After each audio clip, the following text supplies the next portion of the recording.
नमस्कार साथियों, स्वागत है द ड्रीम पॉइंट के डिजिटल यूट्यूब चैनल पर। जैसा कि अपन ने पीछे की क्लास में अध्ययन किया था पशु प्रबंधन। पशु प्रबंधन में अपन ने नवजात प्रबंधन पढ़ लिया था, नवजात पशु का आहार प्रबंधन पढ़ लिया था। फिर अपन ने बात की थी इसके बारे में नवजात पशुओं के आहार प्रबंधन, पशुओं को किस प्रकार भोजन दिया जाता है, जीवन निर्वाह, उत्पादन आहार, कौन से पशु को कितना देते हैं। अब अगर गाय की बात करें तो 3 लीटर दूध उत्पादन पर 1 केजी दाना देते हैं। तो भैंस की अगर बात करें 1 लीटर दूध उत्पादन पर, सॉरी 2.5 लीटर दूध उत्पादन पर 1 केजी देते हैं। और बात करें शरीर भार के आधार पर तो शरीर भार के अंदर गाय का 100 केजी शरीर भार पर तो 2.5 केजी दाना दे रहे हैं, और भैंस के शरीर भार पर 100 केजी शरीर भार पर अपन कितना दे रहे हैं, 3 केजी दाना दे रहे हैं। उसी के साथ अगली क्लास के अंदर अपन पढ़ने वाले हैं चारा संरक्षण। भाई कुछ समय तो ऐसा आता ही होगा जिस टाइम अपने पास आहार की कमी हो, चारे की कमी हो, तो उसके लिए अपन को क्या करना है, चारा संरक्षण। आज का टॉपिक अपना रहने वाला है चारा संरक्षण, जिसके अंदर अपन अध्ययन करेंगे चारे के अंदर चारे को किस प्रकार संरक्षित किया जाता है, चारे को संरक्षित करने की विधियां क्या होती है, कौन सा चारा, अगर गीला चारा संरक्षित किया तो उसको अपन क्या बोलते हैं, इन सब के बारे में। सूखा चारा संरक्षित किया तो उसको अपन क्या बोलते हैं, इन सब के बारे में छोटे छोटे पॉइंट है जो जिनके बारे में अध्ययन करने वाले। और आई थिंक यहाँ से जेट 2023 के अंदर क्वेश्चन भी पूछा गया था, साइलेज से क्वेश्चन आया था जेट 2023 के अंदर। तो बस इम्पोर्टेंट चैप्टर है, इम्पोर्टेंट टॉपिक है, तो उसी अनुसार ध्यान लगाकर सुनना और क्लास को शेयर कर दे, वीडियो को शेयर कर दे, और पड़ोस वाले बच्चे को भी बता दे कि भाई यूट्यूब पर फ्री कोर्स चल रहा है, एकदम बिना किसी शुल्क के, मात्र कुछ नहीं चाहिए, नाम मात्र की भी फीस नहीं चाहिए, बस आपका सपोर्ट चाहिए। क्लास को शेयर करिए ज्यादा से ज्यादा। चलो क्लास को शुरू करते हैं। आज का अपना टॉपिक रहने वाला है चारा संरक्षण। चारा संरक्षण, चारा संरक्षण की अगर हम बात करें तो चारा संरक्षण 2 प्रकार से कर सकते हैं। एक तो गीले चारे का संरक्षण कर सकते हैं, एक सूखे चारे का। तो गीले चारे का संरक्षण किस प्रकार कर सकते हैं, गीले चारे का अगर संरक्षण करें तो साइलेज द्वारा। साइलेज एक प्रक्रिया होती है जिसके अंदर क्या होता है, गीले चारे को ना हवा रहित गड्ढे में दबाकर या हवा रहित कर उसको सुरक्षित कर लिया जाता है। और एक होता है हे के अंदर क्या होता है, जिसके अंदर बात करें अपन है कि तो जो अपने घास होती है उसको अपन बाहर घे तो नॉर्मली सब क्या करते हैं, वर्षा ऋतु के अंदर अगर घास ज्यादा हो जाती है तो उसको अपन सुखा कर रख लेते हैं, बाद में पशु को खिलाते रहते हैं आराम से, तो उसको है बोल देते हैं। लेकिन गीला चारा संरक्षित कर रहे हैं अपन, तो गीले चारे को क्या बोलते हैं, साइलेज। अब बात करें अपन साइलेज क्या होती है, हरे चारे को हवा रहित गड्ढों में दबाकर, हरे चारे को हवा रहित गड्ढों में दबाकर लंबे समय तक सुरक्षित रखना। क्या, लंबे समय तक सुरक्षित रखने की क्रिया को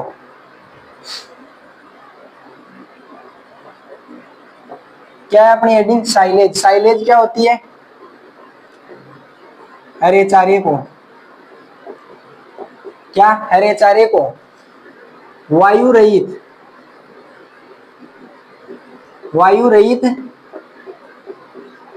गड्ढों में किण्वन क्रिया द्वारा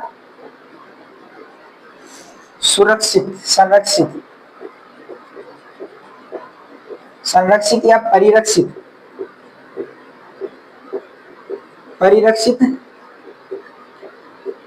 करना क्या कहलाता है, साइलेज।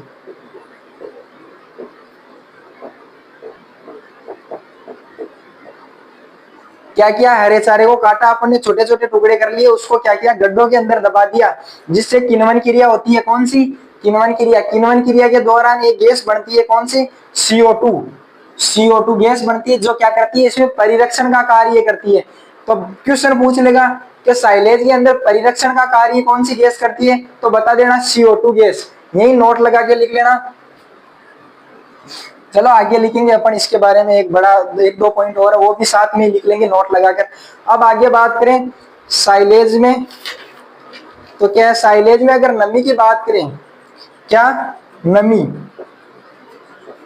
साइलेज के घटक जैसे नमी, साइलेज में नमी कितनी होती है, तो साइलेज में अगर नमी की हम बात करें तो 60 से 65% नमी होती है। कितनी, 60 से 65%, 65% कितनी होती है, सब बोले, साथ में बोले, कितनी होती है, 60 से 65% नमी होती है। ये ध्यान रखना, ये वाला यहाँ से इंपॉर्टेंट है, क्या है, इंपॉर्टेंट है, हाँ इंपॉर्टेंट, ध्यान रखना, यही से क्वेश्चन पूछा जाएगा तो साइलेज में नमी पूछ लेगा। आगे बात करें इसमें शुष्क पदार्थ कितना होता है, शुष्क पदार्थ, शुष्क पदार्थ, शुष्क पदार्थ की अगर हम बात करें तो ये कितना होता है 35 से 40%। कितना होता है 35 से 40%। हाँ, जहां बैठे हैं, लाइब्रेरी में बैठे हैं, क्लासरूम में बैठे हैं, कहीं भी घर बैठे हैं तो बोले, कमेंट में बोले, कहाँ बोले, कमेंट में, 35 से 40%। आगे बात करें इसमें पीएच मान, तो इसका पीएच मान की अगर हम बात करें तो इसका पीएच मान कितना होता है, पीएच मान होता है 3.5 से 4.2, 3.5 से 4.2 कितना होता है पीएच मान, पीएच मान कितना होता है 3.5 से 4.2। एक नोट लगा के किसी ये लिख लेना, क्वेश्चन पूछ लेता है कई बार, कहाँ कहाँ पूछेगा, देखो एग्रोनॉमी में भी आ जाता है पीएच, और सोइल साइंस के अंदर भी आ जाता है, तो ध्यान रखना, पूछ लेगा पीएच पे रीडिंग कितनी होती है, पीएच स्केल होती है ना, जो पीएच स्केल पर रीडिंग, तो ध्यान रखना 0 से 14 तक होती है। कितनी होती है, अरे 0 से 14 तक होती है, लेकिन वो क्या करेगा, पहला ऑप्शन देगा 1 से 14। वही कंफ्यूज होकर लोग क्या करते हैं, स्टूडेंट क्या करते हैं, यहाँ पे ये लो सर 1 से 14 होता है, नहीं रे पागल, अगला ऑप्शन तो पढ़। जी पीएच स्केल में रीडिंग का अगर पूछ ले तो ध्यान रखना ऑप्शन सारे पढ़ने हैं। 0 से 14 कितनी होती है, ऑप्शन सारे पढ़ने हैं। 0 से 14 पर 14 तक होता है पीएच में रीडिंग, जिसमें 7 पर उदासीन हो जाता है। 0 से 7 तक कितना अम्लीय हो गया। और आगे बात करें 7 से उधर 7 से 14 तक कौन सा हो गया, क्षारीय हो गया। आगे बात करें इसी के अंदर उपयुक्त फसल, उपयुक्त फसल की अगर हम बात करें, उपयुक्त फसल, तो सबसे अच्छी साइलेज किस फसल की बनाई जाती है, सबसे अच्छी साइलेज बनाई जाती है मक्का की फसल से। किससे, मक्का, कोष्टक में लिख लेना सबसे अच्छी साइलेज, अच्छी साइलेज। फिर बाजरा और जवार, इनसे क्या करते हैं, साइलेज तैयार करते हैं। बात करें साइलेज, हरे चारे को वायु रहित गड्ढे में दबाकर किण्वन क्रिया द्वारा सुरक्षित या परिरक्षित किया गया पदार्थ कौन सा होता है, साइलेज होता है। आगे बात करें साइलेज में नमी, तो 60 से 65%, साइलेज में नमी कितनी होती है, 60 से 65%। आगे बात करें इसी के अंदर तो शुष्क पदार्थ कितना होता है, 35 से 40% होता है। आगे बात करें इसके अंदर पीएच मान 3.5 से 4.2 होता है इसका पीएच मान। पीएच स्केल का वो क्वेश्चन ध्यान रखना, यहाँ से बहुत बार क्वेश्चन पूछा जाता है, जेट के अंदर सुपरवाइजर के अंदर दोनों में पूछा जाता है। कोई भी कंपटीशन ले लो, एक क्वेश्चन तो सदाबहार है, धान का खेरा रोग किस पोषक तत्व की कमी से होता है, ये तो ध्यान ही रखना। ये तो क्या सिरमौर क्वेश्चन है, जैसे इसको तो साबित किया हुआ है कि साल में एक बार तो पूछना ही है, धान में खेरा रोग जिंक की कमी से होता है, ये ध्यान रखना। आगे बात करें इसके अंदर सबसे अच्छी साइलेज किस फसल की, मक्का की बनाते हैं भाई सबसे अच्छी साइलेज। आगे बात करें अगली फसलें कौन सी है, बाजरा और ज्वार। अब बात करें इसी के अंदर तो साइलेज के प्रकार, बोर्ड साफ कर लेते हैं, साइलेज के प्रकार कैसे कैसे बनाई जाती है। साइलेज में परिरक्षण का कार्य किण्वन क्रिया द्वारा होता है रे।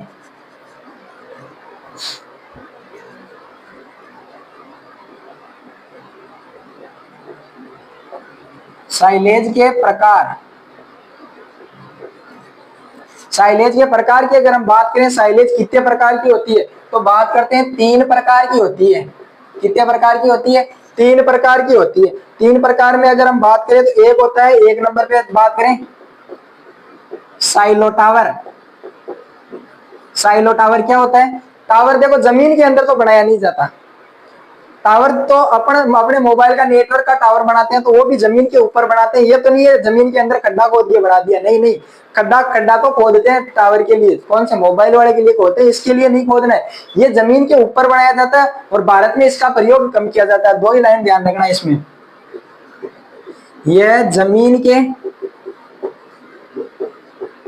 ऊपर बनाया जाता है,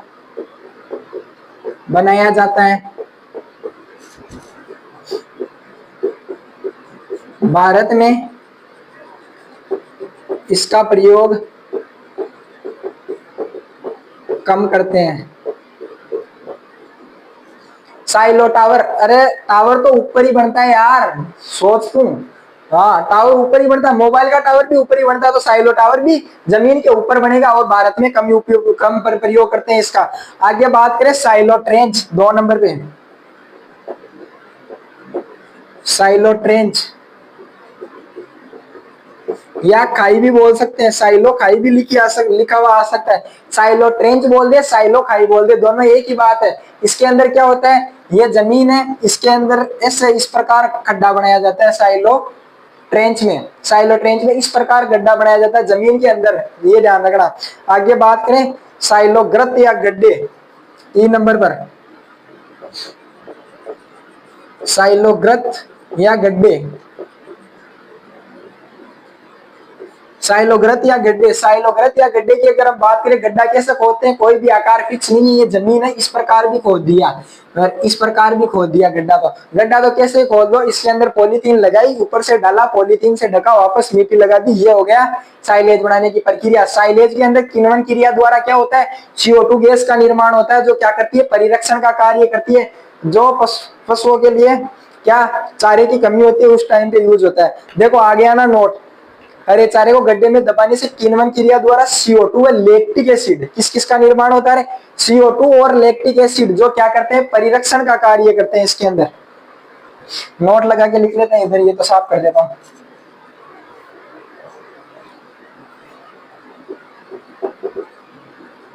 नोट लगा के लिखना, हरे चारे को गड्ढे में दबाने पर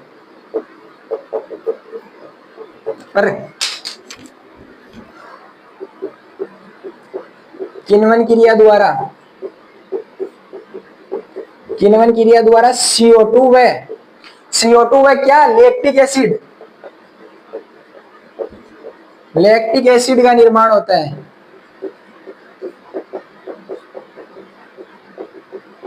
एसिड का निर्माण होता, क्या होता है, CO2 व लैक्टिक एसिड का निर्माण होता है, जो क्या करता है, जो परिरक्षण का कार्य करता है, जो परिरक्षण का कार्य करता है।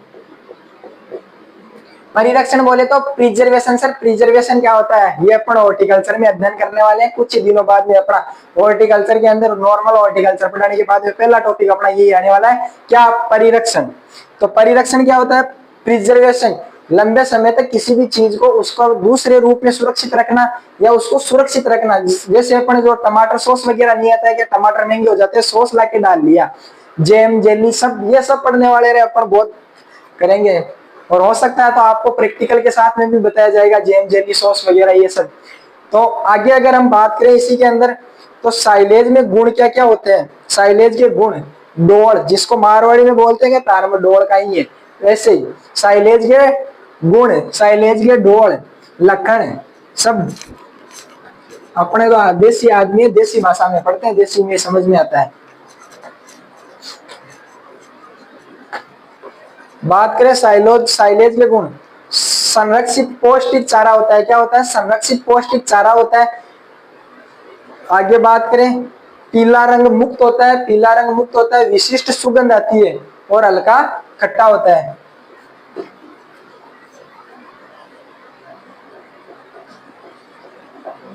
साइलेज के गुण, साइलेज के गुण, पहला गुण क्या है इसके अंदर, पहला गुण क्या है, संरक्षित पौष्टिक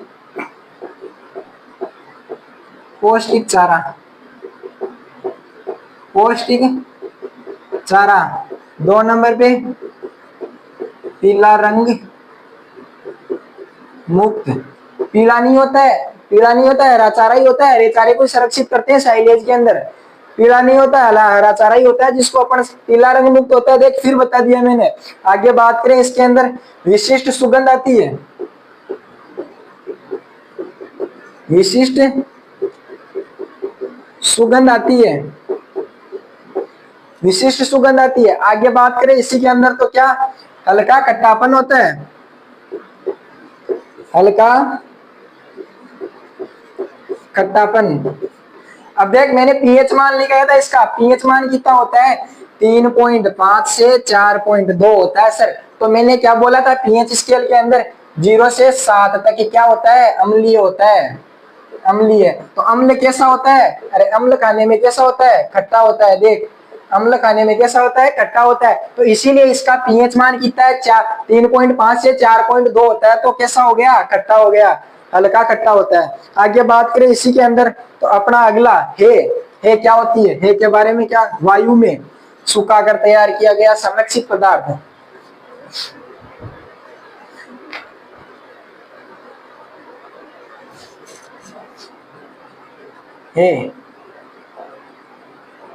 है क्या होती है। अब है की अगर हम बात करें तो फसल को पुष्पन अवस्था से पूर्व काट कर हवा में सुखाकर तैयार किया गया खाद्य पदार्थ या सुखाकर तैयार किया गया सूखा चारा।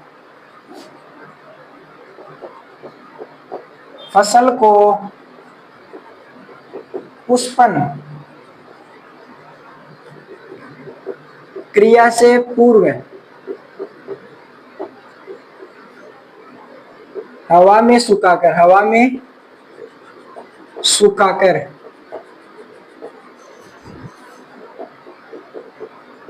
तैयार किया गया सूखा चारा।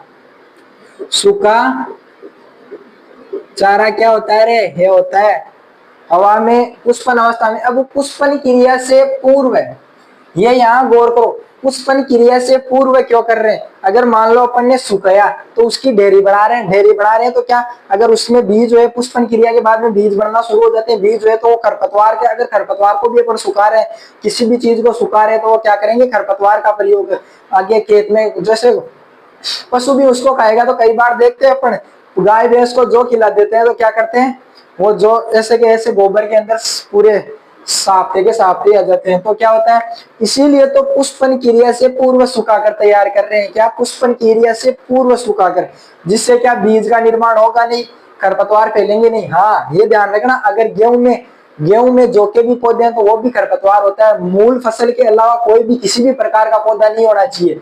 मूल फसल के अलावा अगर कोई भी पौधा है अलग, अगर गेहूं की कल्याण सोना किस्म में सोनारा किस्म के भी पौधे हैं ना तो वो भी खरपतवार ही है एग्रीकल्चर की भाषा में। हाँ आगे बात करेंगे एग्रोनॉमी में, खरपतवार के चैप्टर में एग्रोनॉमी की क्लासेस जल्दी शुरू कर देंगे। थोड़ा सा ये एनिमल हस्बेंड्री का कुछ पार्ट बचा हुआ है जो कंप्लीट हो जाए अपने, फिर अपन आगे या तो एनिमल हस्बेंड्री या हॉर्टिकल्चर चालू करने वाले हैं। अब बात करें इसी के अंदर, इसमें नमी की मात्रा कितनी होती है 15 से 20% और शुष्क पदार्थ कितना होता है 80 से 85%। नमी की मात्रा कितनी होती है इसमें, नमी की मात्रा होती है 15 से 20%, 15 से 20%। और शुष्क पदार्थ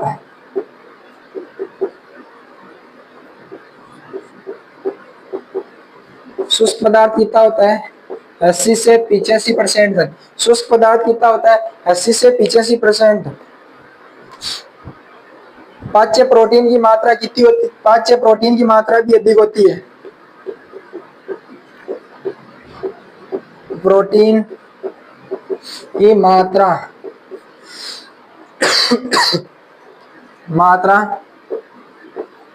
अधिक होती है। पाच्य प्रोटीन कौन सी होती है, पाचन योग्य प्रोटीन, जिसकी मात्रा क्या होती है इसके अंदर है के अंदर अधिक होती है। क्या होती है के अंदर अधिक होती है। आगे बात करें है के प्रकार, है कितने प्रकार की होती है, बोर्ड साफ कर लेते हैं। अब थोड़ा सा इंटरेस्टिंग टॉपिक है, रुचि लगाकर सुने।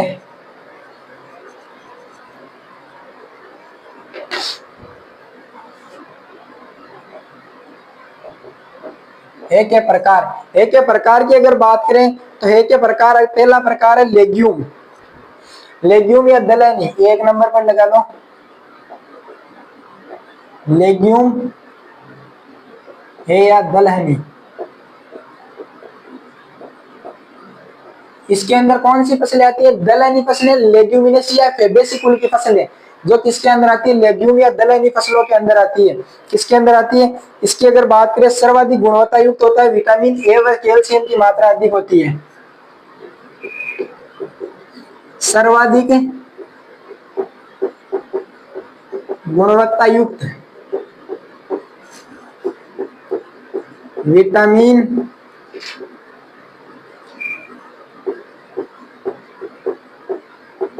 विटामिन ए व कैल्शियम की मात्रा,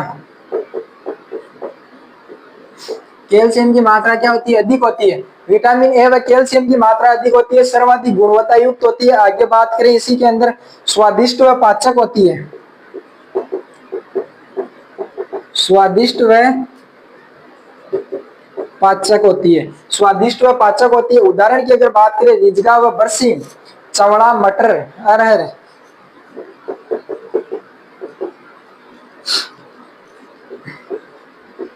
रिजगा, बरसीम, कोष्टक में लिख लेना सबसे अच्छी है, सबसे अच्छी है। ध्यान रखना, सबसे अच्छी साइलेज किसकी बना रहे हैं? सबसे अच्छी साइलेज बना रहे हैं मक्का की। और है की बात करें तो बरसीम। आगे बात करें इसी के अंदर तो क्या? चवड़ा, मटर, अरहर, चवड़ा, मटर, अरहर। लेग्यूम के अंदर कौन सी? दलहनी फसलें जो क्या होती है? सर्वाधिक गुणवत्ता युक्त होती है, विटामिन ए व कैल्शियम की मात्रा अधिक होती है, स्वादिष्ट व पाचक होती है। रिजगा, बरसीम, बरसीम सबसे अच्छी, सबसे अच्छी है, बरसीम से तैयार होती है। आगे बात करें इसी के अंदर अदलहनी फसलें, अदलहनी या नॉन लेग्यूम, जिसके अंदर घासें आ जाती है,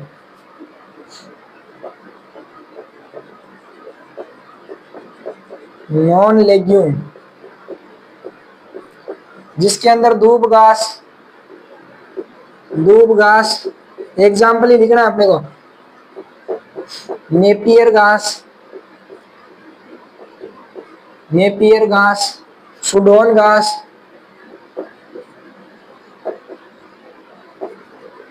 और अंजन घास, अंजन घास।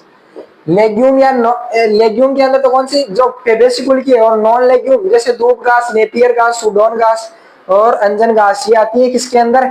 नॉन लेग्यूम के अंदर। आगे बात करें इसी के अंदर कौन सी फसलें आती है? मिश्रित है, मिश्रित है, दो फसलों का मिलाकर तैयार करना, मिश्रित है।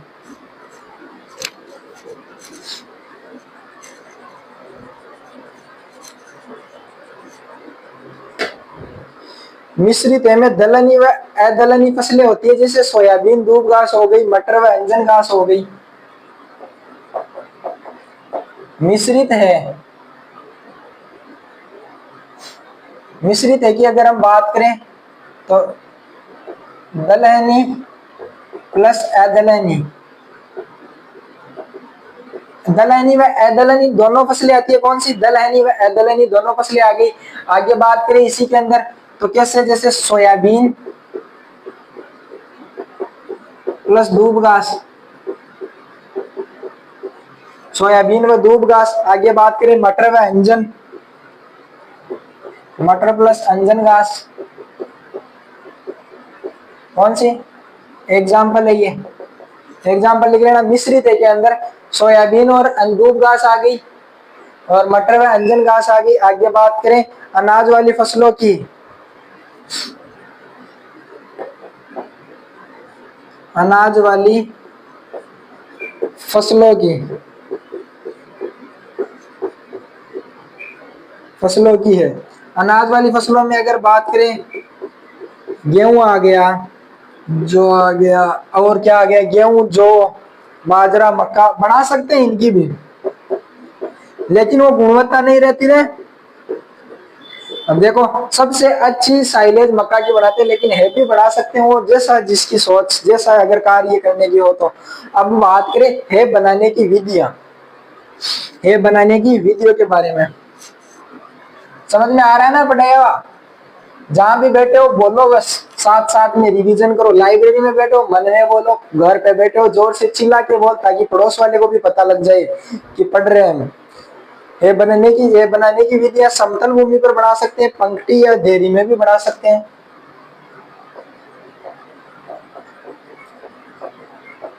की विधियां एक नंबर पर समतल भूमि पर।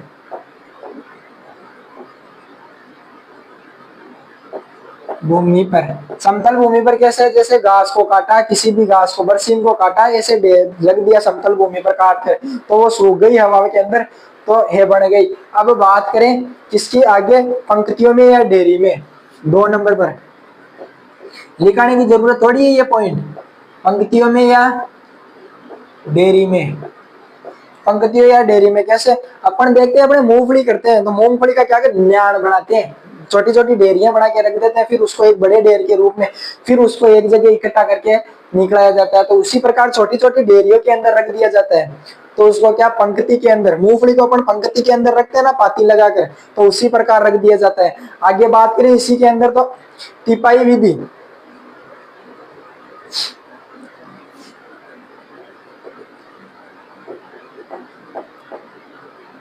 टिपाई विधि,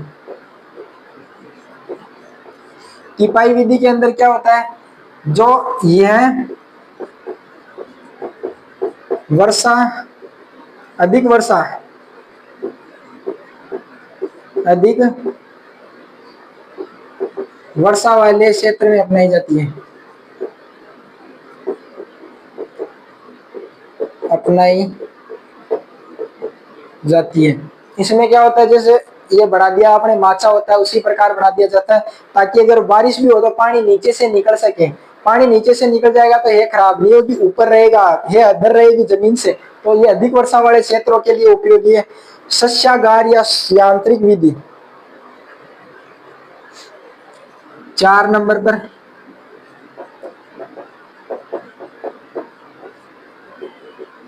है या सस्यागार विधि या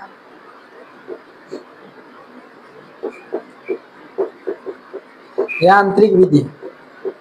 सस्यागार या यांत्रिक विधि, इसमें क्या होता है, चारे को कृत्रिम माध्यम में, चारे को कृत्रिम माध्यम से सुखाना, से सुखाना।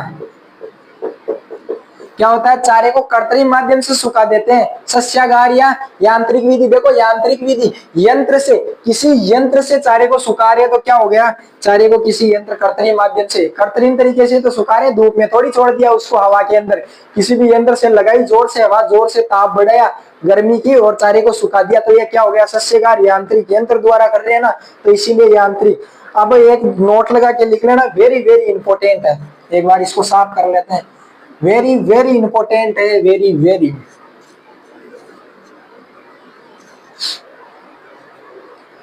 फिर बोलोगे सर लिखा या नहीं, नोट लगाओ और लिखो जई। अब जई के अंदर पहले तो इसका लिख लो वैज्ञानिक नाम,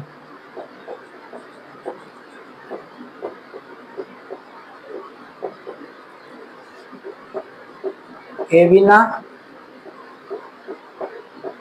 सेटाइवा। एविना सेटाइवा होता है जई का, और एविना फेटवा होता है जंगली जई का। एविना फेटवा एग्रोनॉमी में पढ़ेंगे अपन, अभी तो सेटाइवा से ही काम अपने को। अब ध्यान रखना, इससे दोनों बनाई जाती है, साइलेज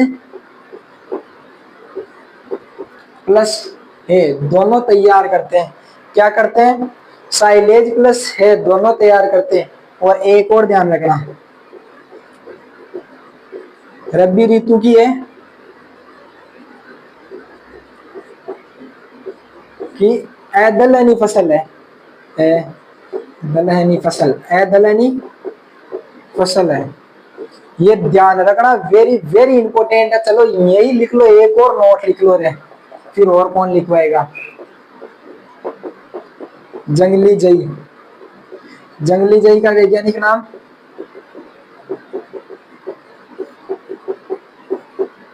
एविना फेटवा।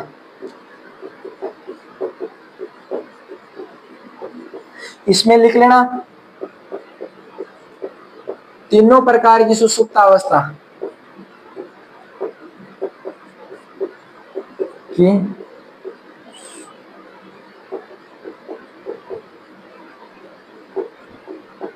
तीनों प्रकार की सुषुप्त अवस्था पाई जाती है। अब तीनों प्रकार की प्राथमिक, द्वितीयक और बलकृत तीनों प्रकार की सुषुप्त अवस्था किसमें पाई जाती है? जंगली जई, जिसका वैज्ञानिक नाम होता है एविना पेटवा। और तीनों प्रकार की, तीन प्रकार की सुषुप्त अवस्था होती है और तीनों प्रकार की किसमें पाई जाती है? जंगली जई के अंदर पाई जाती है। अब सुषुप्त अवस्था का टॉपिक जो है वो अपन कहाँ पढ़ेंगे? एग्रोनॉमी के अंदर, सीड के अंदर पढ़ेंगे। चलो आगे बात करते हैं लूम या लूम।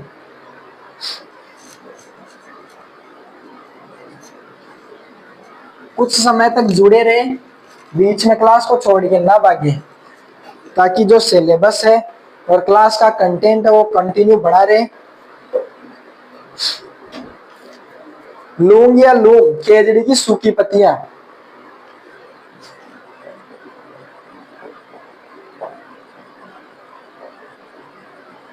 लूम या लूम, ये क्या होता है?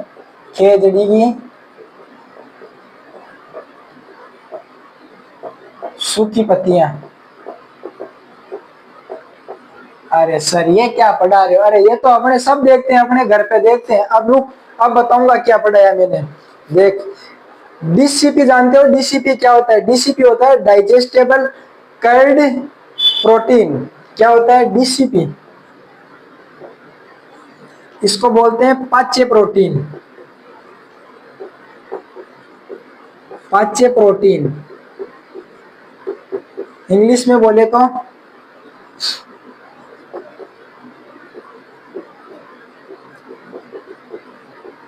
डाइजेस्टेबल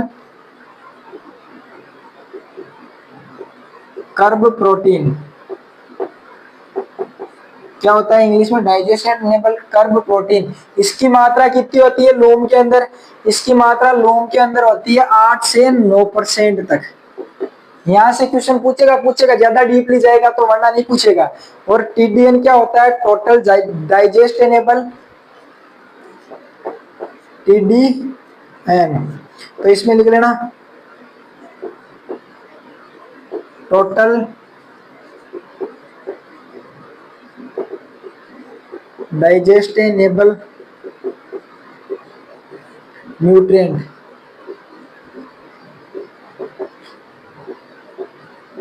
न्यूट्रिएंट क्या होता है? टोटल डाइजेस्टेबल न्यूट्रिएंट, पूर्ण पचनीय प्रोटीन या पदार्थ, पूर्ण पाच्य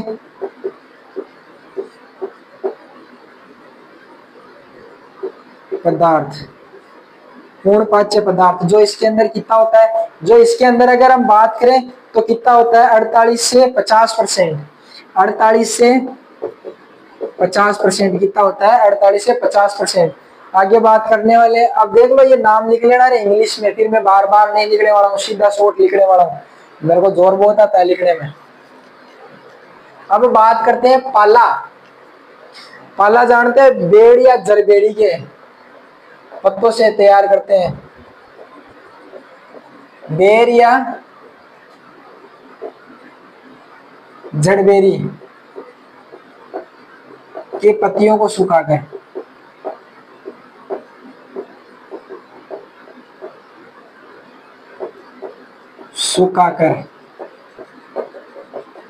तैयार चारा क्या है? बेड़ या जरबेरी। बेड़ क्या, बेर क्या होता है जो अपन नॉर्मल देखते हैं? जरबेरी क्या होती है? जिसके छोटे छोटे बोर लगते हैं एकदम लाल, उसको बोलते हैं जड़बेरी। छोटे छोटे झाड़ की, जिन आप मारवाड़ी बोला झाड़ के, बिन क्या जड़बेरी।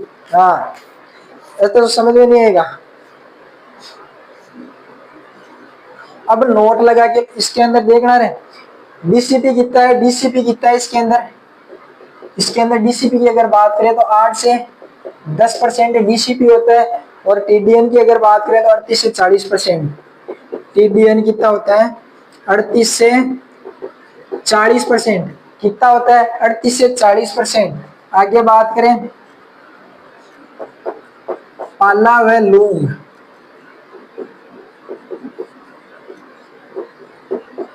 दोनों प्रोटीन युक्त चारा है, प्रोटीन युक्त चारा है, जिसको अकाल का आहार भी कहते हैं। अकाल का आहार, अगर अकाल पड़ गया ना तो भी बोलते हैं, तो अकाल का आहार किसको बोलते हैं? Famine, famine feed.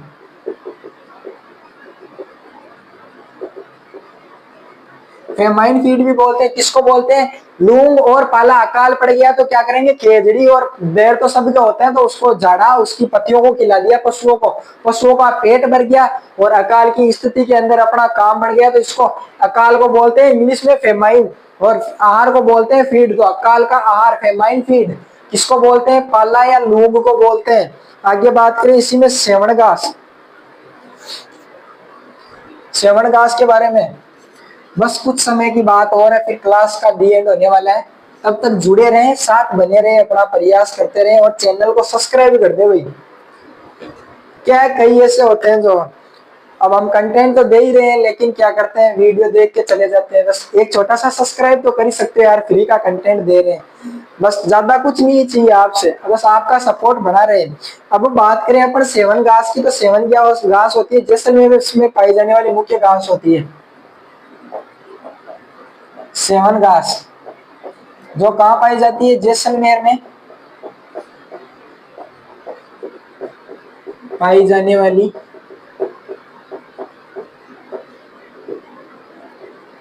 मुख्य घास है। क्या जैसलमेर में पाई जाने वाली मुख्य घास सेवन घास है। पशुओं के लिए पौष्टिक होती है, पशुओं के लिए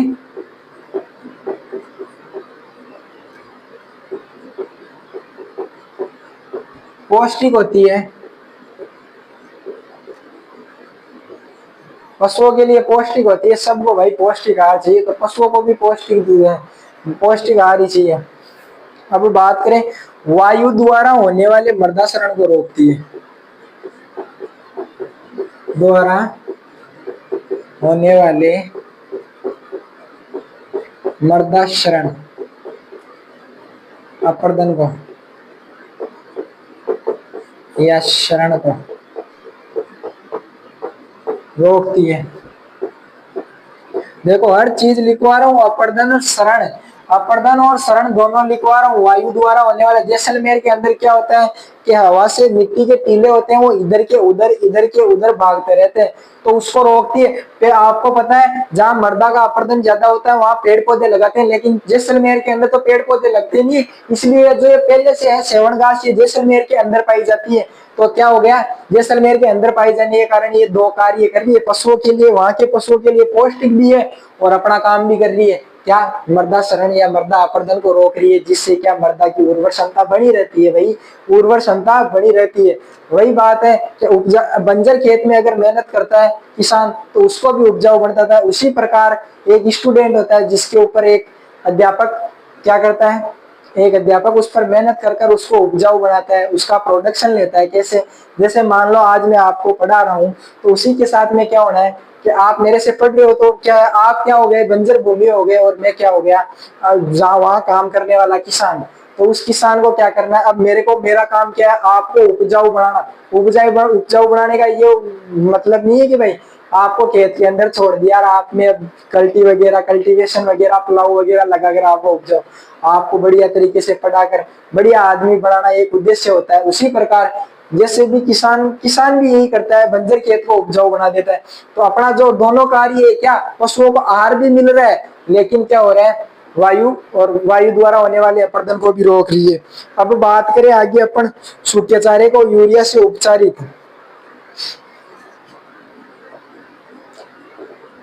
सूखे चारे को यूरिया से उपचारित, सूखे चारे को यूरिया से उपचारित। अब बात करें सूखे चारे की गुणवत्ता और उसमें पोषक तत्वों की मात्रा बढ़ाने के लिए क्या करते हैं, 1 से 2% घोल यूरिया का दे देते हैं। क्या होता है, सॉरी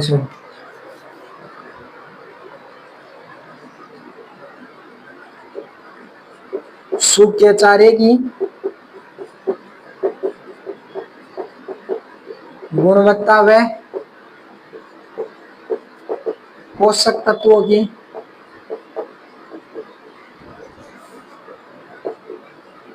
मात्रा बढ़ाने के लिए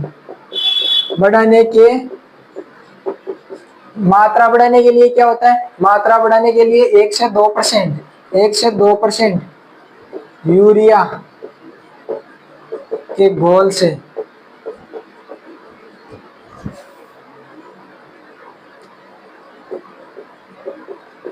उपचारित करते हैं। क्या करते हैं? 1 से 2% यूरिया के घोल को से उपचारित कर देते हैं। अब बात करें चारे को यूरिया से उपचारित करने के बाद में क्या 21 दिन तक ढक कर रखते हैं? यही लिख दूं नीचे। चारे को यूरिया से उपचारित करने के 21 दिन बाद तक ढक कर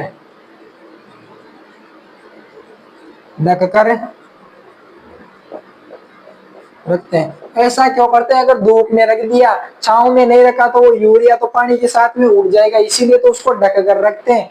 और जिससे क्या यूरिया की मात्रा है, इससे क्या होता है? दूध, पशु का दूध बढ़ता है। लेकिन ऐसा काम नहीं करना है, अपने को जहर नहीं खाना है, तो ध्यान रखना, अपने को तो नॉर्मल चारा ही खिलाना है, ये नुकसान भी करता है पशु को।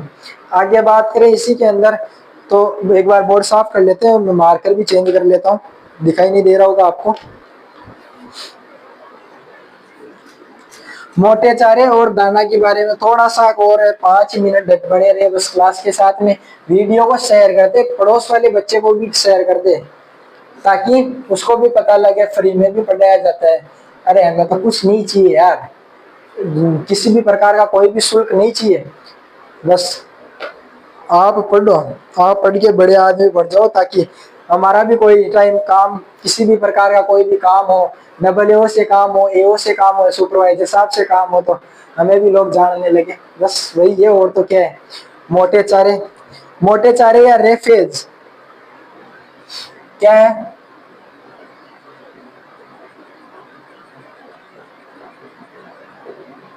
रेफेज, मोटे चारे या रेफेज क्या होता है? तंतुमय रेशा। अब इसके अंदर बात करें तंतुमय रेशा की, तो तंतुमय रेशा कितना होना चाहिए इसके अंदर? तंतुमय रेशा कितना होता है? 18% से अधिक, 18% से अधिक। और बात करें TDN, कुल पाच्य पदार्थ,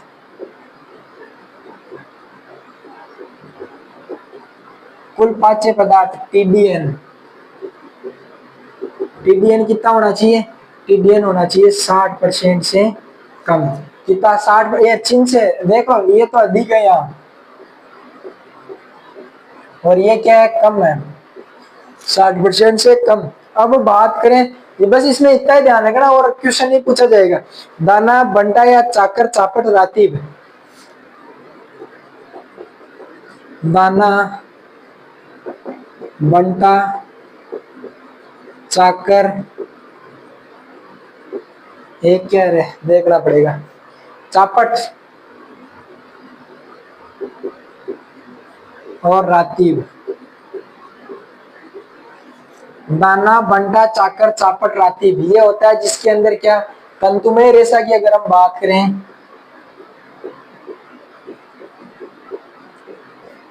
तंतुमय रेशा कितना होता है? 18% से कम। क्या होता है? 18% से कम। और कुल पाच्य पदार्थ,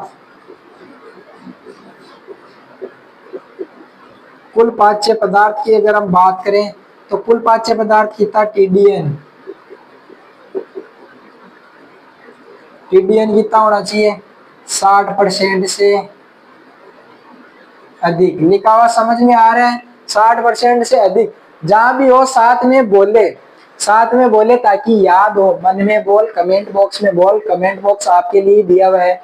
बस, तो उम्मीद करता हूँ आज की क्लास पसंद आई होगी। एक छोटा सा नोट करके और लिख लेना रे भाई। पशु को 10 घंटे के अंतराल पर, 10 घंटे के अंतराल पर दिन में 2 बार चारा, 2 बार चारा देना चाहिए। ये नोट करके और लिख लेना। तो उम्मीद करता हूँ आज की क्लास आपको पसंद आई होगी। पसंद आई हो तो एक छोटा सा कमेंट करके जाए, स्माइल करके जाए कमेंट के अंदर, और नाइस क्लास लिख दे, कुछ भी कर दे तो मैं समझ जाऊंगा भाई क्लास पसंद आई है। और अगर हम बात, जैसे ये कोर्स चल रहा है अपना, बिल्कुल फ्री है, जितनी क्लासें चढ़ाई है सब आपके लिए है, कोई भी किसी भी प्रकार का शुल्क नहीं है। क्लास के ऊपर जो थंबनेल होती है उसके अंदर अपन ने साफ साफ लिख रखा है संपूर्ण कोर्स बिल्कुल फ्री है। संपूर्ण कोर्स बिल्कुल फ्री है, कोई दिक्कत नहीं है। आप क्लासें लो, कोई मतलब नहीं है, किसी से कोई मतलब मत रखो, किसी संस्था द्वारा चालित नहीं है, अपना ही प्लेटफॉर्म है, सब कुछ अपना ही गया। तो जैसे भी मैं, अगर मेरी कोई गलती हो तो भी मेरे को बताएं, छोटा सा कमेंट कर दे। अगर क्लास पसंद आई हो तो भी करे, और क्लास पसंद नहीं आई हो तो भी करे, ताकि हम आगे से कुछ बेटर करें, अच्छा करें। और चैनल को सब्सक्राइब करना ना भूले, ना नहीं करना है, सब्सक्राइब नहीं करना है, नहीं सब्सक्राइब करना है। आप सब्सक्राइब करोगे, आपका एक सब्सक्राइब ही हमारा मोटिवेशन है। तो इसी के साथ में मिलते हैं नेक्स्ट क्लास में। तब तक के लिए टाटा बाय बाय, जय हिंद जय भारत। मिलते हैं अगली क्लास में, धन्यवाद।